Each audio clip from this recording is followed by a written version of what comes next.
da, i u Evropskoj uniji imate neke stvari koje već sad izazivaju sumnju, a to je pre svega jedan vrlo, ovako da kažem, benevolentan stav prema pojavi nacizma.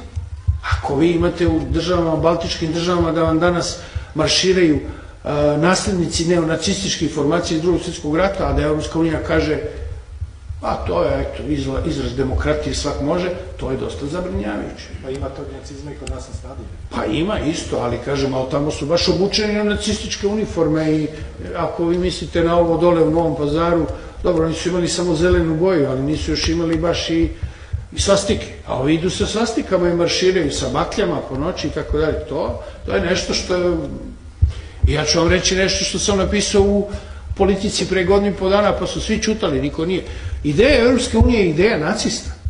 To je ideja Hitlera, ideja njegovih Gebelsa. To je ideja Evropske ekonomske zajednice. Nacisti su imali 1937. godine u Minhenu konferenciju koja se zvala Zajednički evropski ekonomski prostor. Od Atlantika do Urala. Predviđena je jedna zajednička moneta. To je bila nemačka Reichs zlatna marka. To je danas euro. A organizacija TOT, to vam je danas multinacionalni kapital. Organizacija TOT koja je pljačkala sva prirodna bogatstva okupiranih zemalja. Je li Hitler porušio sve granice u Evropi? Jeste. Je li se putovalo od Pariza do Varšave bez nekih velikih graničnih formalnosti? Jeste, samo uđe Gestapo i pregleda Ausweise i pasoše i tako dalje. To nije Evropska unija. Neko će reći opet da karikiram. Ali to vam je zaista, oni su to izumeli. To je njihovo. Gledajte, Mussolinijevog ministra financija, koji je upravo o tome govorio, šta je zajednički evropski ekonomski prostor, šta on treba da znači.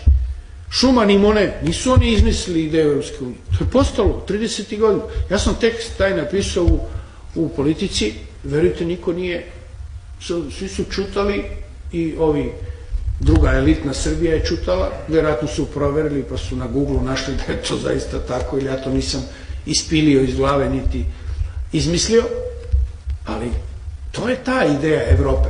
Hitler je rekao 38. godine nama ne treba evropska Nemačka, nama treba Nemačka Evropa. I sad, kad vi gledate kome danas Evropska unija ekonomski koristi, čijoj ekonomiji? Samo Nemačku. Nemojte me pogrešno shvatiti da sad ja tu nešto rogoborim protiv Evropske unije, da ispadnem ja neki evroskeptik.